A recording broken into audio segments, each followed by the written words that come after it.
Hey guys, welcome to Woodzman Adventures.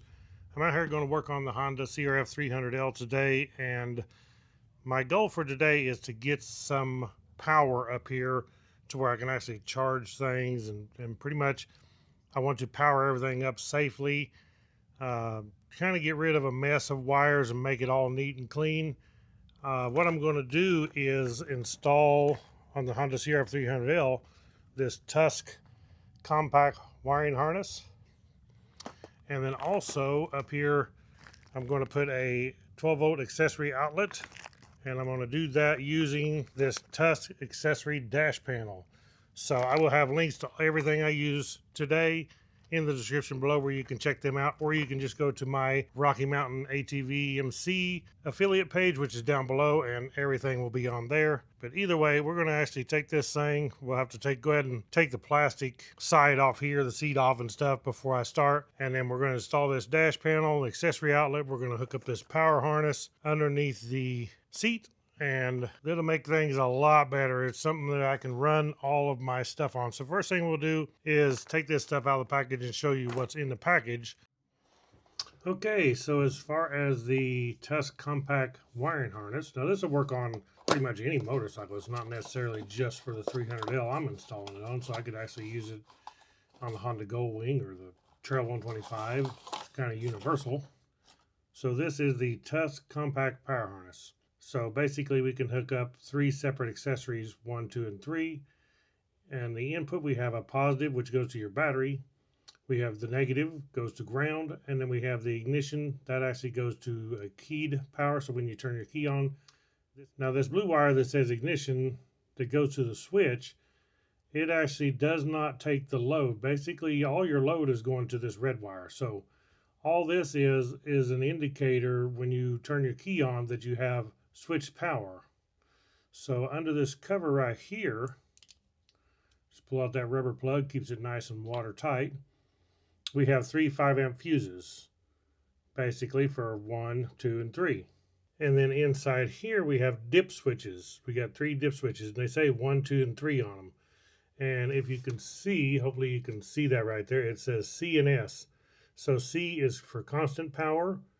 So if the switch is pushed this way, we're on constant power.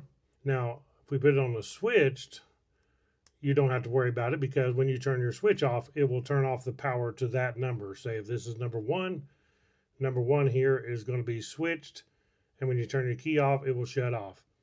We put number 2 here on constant, and now when you turn your key off, the number 2 output here is going to stay powered even with the key off. It's constant power, and if you had something connected to it, say heated seat or heated grips, that was on, that would actually just run your battery dead. But if you switch that over here to S, which is switch, then that's going to actually, when you turn your key off, it's going to turn the power off to number 2, and it will not run your battery dead. So it's nice that you have a choice, because some things you may want powered all the time. Say your cell phone charger, and you could power something like that and charge it overnight. And some things you may not. And the cool part about with the dip switches, you can actually switch that on and off depending on what you like. Now, if you was to wire something directly to the battery or directly to the switch, you're kind of stuck with that for a while. But with these switches, if you change your mind, all you have to do is take your seat off, open this little cover up, flip it to constant or to switched. So very cool. So we take these wires out of here, and you can see what we have here. We have the big red wire that goes to the battery, the big black wire that goes to the battery, and then we have this one here, which is the one that will go to your switched power, which probably would be on your fuse box to an accessory fuse. And of course, on this big switched power, we have the main fuse, which is 15 amp. Okay, and just so you know, the maximum amperage for this thing is 15 amps. And each one of these leads here is 10 amp. They have a 5 amp fuse in them now, and that would be perfect. 15 amps is our max, so we got 5, 5, and 5, which is 15. Now, if you want to run something more, say a 10 amp on number 1, then that lessens what you can run here. So you could run a 10 amp and a 2 amp and a 3 amp. That would add up to 15 or less. So basically you just do not, between all three of them, do not want to go over 15 amp and 10 amp on each. But now 5 amp most likely is going to be plenty on pretty much anything you do. 5 amp will actually run quite a bit. So as far as running heated seat, heated grips, GPS, the accessory outlet, most stuff, 5 amp is going to be plenty. Okay, so now as far as everything that comes in the box, what's included is we do have some zip ties. We have a fuse puller. We also have some extra fuses. As I said, this comes with 3 5 amp fuses, but you may want a different size depending on what kind of a load you're going to be running on which output. And we have a 10 amp here, we have 2 7.5s, and then we have a 2 amp. So they got you covered in fuses. We also got a piece of double-sided adhesive, and that would actually go on the back like so, and then you can stick it wherever you need to under the seat. Just make sure the surface is clean. We also have some pigtails here that will actually plug into each one of these, and that way you don't have to cut these off. You can have a nice clean installation. You just plug these on. You can actually take these, solder them, or you can use butt connectors and connect these to whatever accessory you're going to run off of it. And then if you don't want to use the pigtail because you're adding another splice in your wire, you can actually take the wires that you want to connect to this pigtail. Instead of using that, you can actually just put them on here. We have 3 plugs with the connectors. So we can actually solder and crimp it onto the connectors, or just crimp it, either way. Then we can do it that way, and it saves one connection. So it's always better. The less splices that you have in your wire where you connect things, the better. Makes it a lot cleaner installation. And then of course we have the user manual here that tells you everything about this Tusk compact power harness. So as far as what I'm going to do, basically I'm going to install this Tusk dash panel. This is for the Honda CRF300L.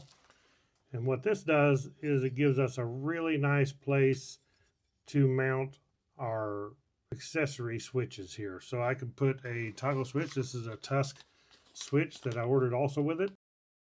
And then of course I have a Tusk 12-volt power socket, which would go in this big hole right here.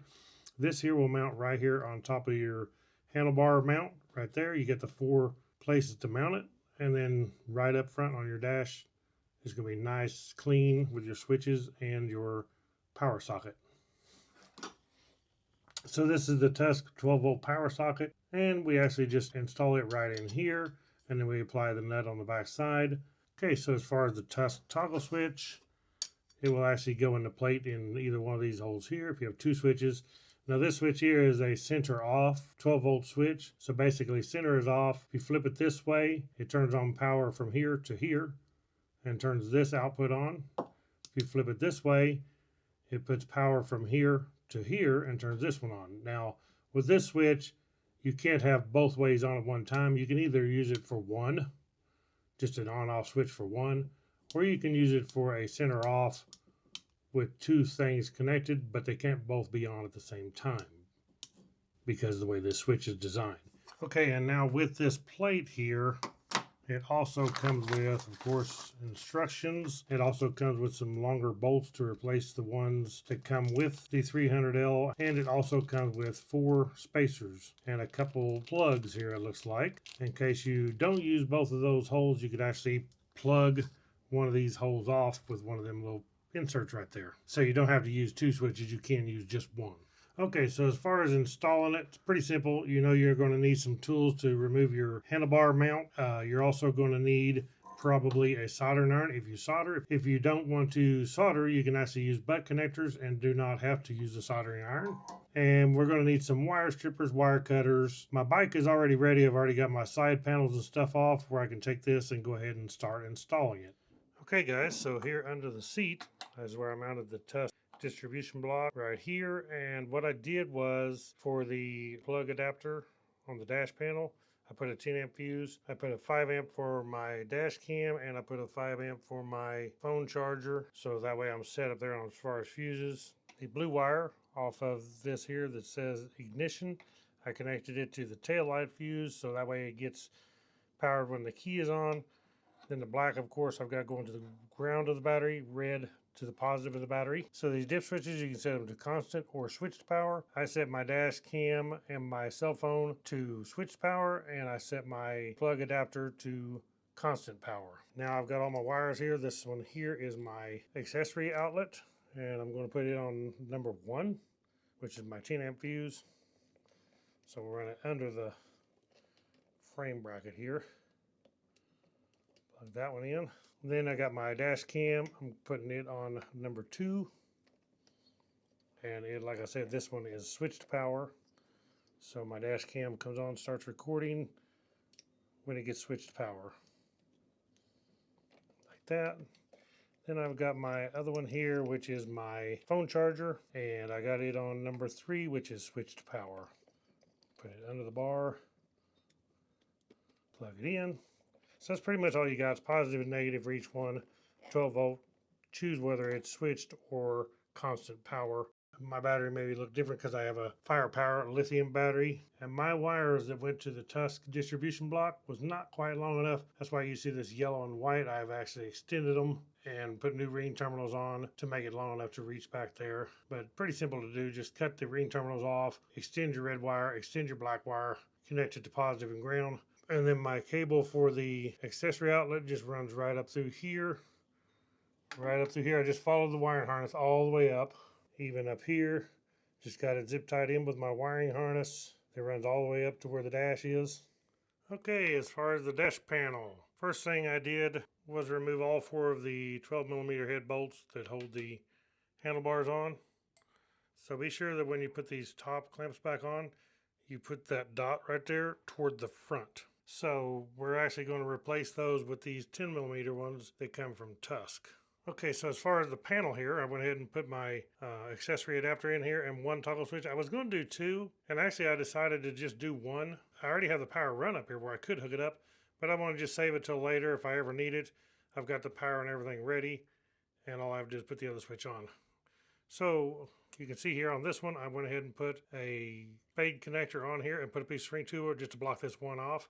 Because the way these switches work is the center is your power and both sides is on. So you have on, that turns this one on, power to here. Go center off, so flip it that way, we got power to here. So this is the one I'm going to use, not this one. And then of course we have on here positive and negative. So the way I'm going to wire this up is, this is my 2 wires that goes back to the distribution box from Tusk. So the positive, which is my white wire, goes right here on the center of the toggle switch, like so. And then ground will actually go on here on the ground lug. Now, this style switch, you never put ground on this style switch. If you put ground on one of these posts, when you flip it, you're going to have a dead short. So just put the ground on here. The switch does not need ground. Now here's my positive out. So my positive out is going to go over here to the positive, which is the plus on here. And then my ground is going to go right here. So what we have here is positive coming in, positive going out to here, and then ground. It's just that simple. And this orange rag I had here just so if this hits the dash, it's not going to scratch it up. But now we're ready to bolt it on. Now the way this bolts on is because this is not flat. So Tusk sends a couple of these spacers. They go 1 on each side, and that will actually make a flat platform for this to bolt to. So you need all 4 spacers like this. Basically you're going to have the bolt going through the bracket, through the spacer, and then through the mount, like so. Put our spacer in there, and now we got that one. We can set it down in here and get them started lightly. You don't want to tighten them down much at all because you still have room to put the other one on. Our next one goes on here, dot toward the front. Okay, now we got our spacer on there, put our bolt in, like that.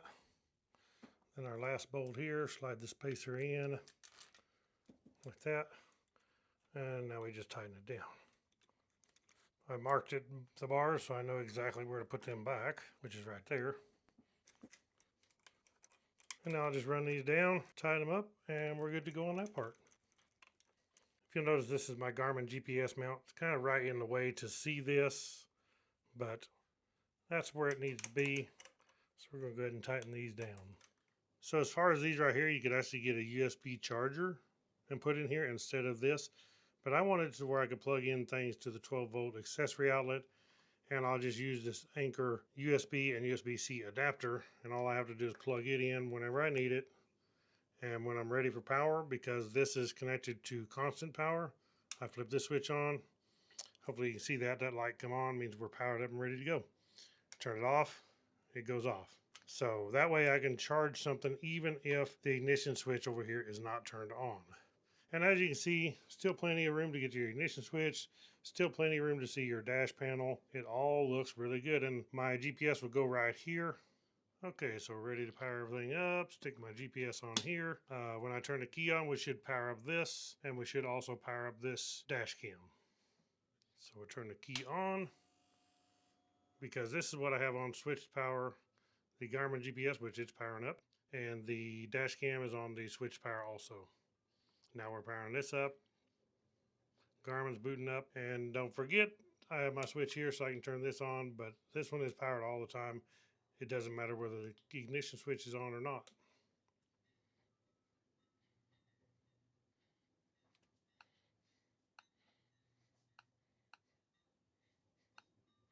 Okay, so there we go.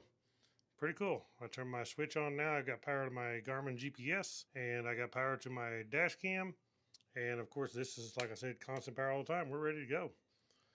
Good deal. Thank you, Rocky Mountain ATV MC, for sending this over. Okay, guys, there you go. So I will post a link in the description where you can check this out on Rocky Mountain ATV MC. If you check out my affiliate link, it goes to my affiliate page on Rocky Mountain ATV MC, and everything for the Honda CRF300L I have is right there. So thank you all for watching. Please click that thumbs up, hit the subscribe button, hit the bell icon. You'll be notified when I put out a new video, and we'll catch you all in the next adventure. Ride on.